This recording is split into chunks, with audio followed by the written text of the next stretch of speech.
Bonjour. Dans cette vidéo, je vous propose de vous présenter différentes possibilités d'assises au sol afin de pratiquer le pranayama et la méditation. Il faut bien entendre que nous n'avons pas l'habitude de nous installer au sol et de recevoir des amis prendre le thé sur des tables basses, ce qui changerait beaucoup de choses. Et nous ne sommes plus des enfants qui jouent naturellement pendant des heures au sol. Nous devons faire une démarche. Je vous propose de commencer au niveau d'une posture de référence dans Dandasana que nous avons déjà vue. Parce que dans le yoga, on aime beaucoup travailler au sol, assis, allongé. Voilà. L'élément sol et l'élément terre est présent dans toute la séance. Pour s'installer dans cette posture, on va prendre un muscle fessier, tirer vers l'arrière, puis l'autre, et ainsi libérer les ischions qui sont plantés.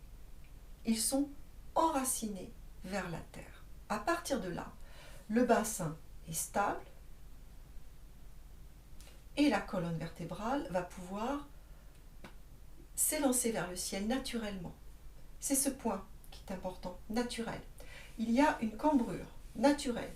Et si dans cette position, vous n'avez une cambrure totalement effacée, il va falloir vraiment travailler sur les jambes.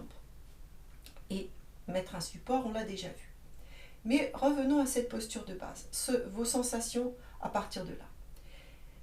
Dans l'assise, elles vont être modifiées parce que les jambes n'ont pas du tout cette position, les jambes sont amenées vers l'intérieur. On va voir les positions des pieds. Et maintenant, il va falloir intégrer un principe de base pour le yoga.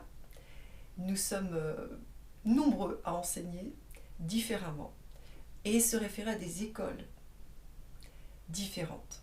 Mais par contre, tous les professeurs de yoga sont unanimes pour respecter un texte, les sutras de Patanjali. Il nous a livré des réflexions, des principes à respecter pour s'inscrire dans la voie. Et il nous dit, dans l'un des sutras, que vous pouvez dès à présent apprendre et intégrer, Sthira Sukham Asanam. C'est tout simple. Et là, on est au cœur du yoga. Stable et confortable. Voilà la définition de l'asana, de la posture du corps. Personne ne vous a dit qu'il fallait souffrir. Pour s'installer, admettons, dans cette assise, on prend mon cas. Je m'assois bien avec mes ischions, donc je me dis je vais m'installer avec la posture du lotus. Le placement du dessus du pied au niveau de l'aine. Voilà. Ah, très bien, le genou est au sol. Maintenant, je fais pareil avec l'autre. Voilà, le genou est au sol. Tout va bien. Prendre la posture, c'est une chose. La garder, c'en est une autre. Gardez la posture comme ça, 10 minutes, un quart d'heure, voire une demi-heure. Quand vous allez sortir de la posture, on va vraiment ressentir des douleurs violentes au niveau des pieds, ou peut-être pas, quand vous avez l'habitude, tout va bien. Mais il va falloir quand même procéder par étapes et bien écouter si, quand vous prenez la posture, il n'y a aucune modification. J'arrive à mettre mes pieds comme ça, mais moi je le sens bien et vous allez le voir. Qu'est-ce qui se passe au niveau de mon dos? Comme ça, je vous ai dit, voilà, je suis bien cambrée, le bassin, tout va bien. J'installe maintenant mon pied et le deuxième. Et là, je peux cambrer parce que je suis souple, mais mon corps va être amené un petit peu vers l'avant. Je vais avoir du mal à rester dans l'élan de ma colonne vertébrale, le corps légèrement en arrière. Et les genoux, là, ça commence à me tirer. Voilà. Donc, je vais installer mes pieds autrement et surtout, je vais mettre un support sous mes fesses. Le minimum vital, c'est ça. À peu près une petite brique, un livre. Voilà. Et là, je peux à nouveau habiter mon corps au niveau de l'arrière et ne pas être penché vers l'avant. J'exagère un petit peu, mais il suffit de quelques quelques centimètres, quelques millimètres certaines fois. C'est vraiment un ajustement précis. Comme un instrument de musique, notre corps, c'est notre instrument. Voilà. Et il y a après une deuxième possibilité, c'est la demi-lune, parce que c'est plus confortable. Donc c'est pas très agréable. Et on va faire la même chose. Voilà. Maintenant, je vous montre au niveau des pieds. Moi, je vais privilégier cette posture. Les deux pieds au sol, les deux talons en relation, ou alors le pied droit sur le pied gauche. Et les genoux sont bien au sol. Ils sont ancrés, eux aussi, dans le sol.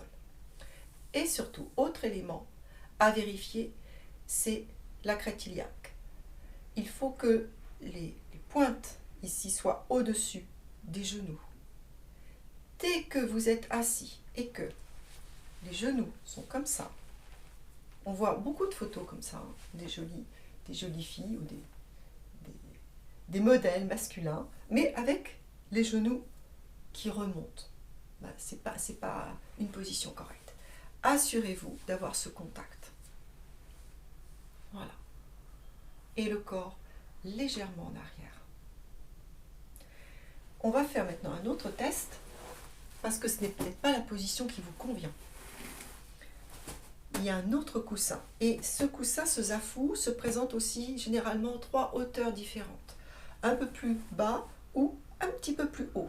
Il faudra faire votre test. Ou, si vous avez un petit zafou et que c'est limite, vous pouvez également le surélever comme ça. Voilà. Par exemple, on va pour moi, je vais faire comme ça. On va s'installer en étant à genoux, le coussin entre les jambes, et on pose les fesses. Un ischion, deuxième ischion, les hanches au-dessus des genoux. La colonne vertébrale va pouvoir se libérer.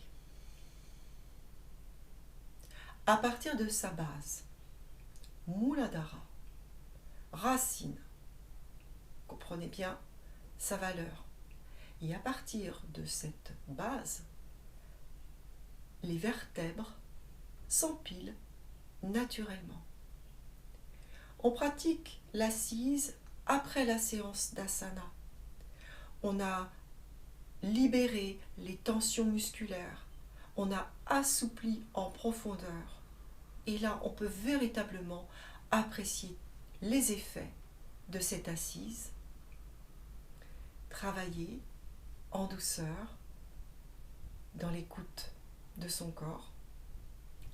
Libérer des idées que l'on peut avoir de ce qu'il faudrait.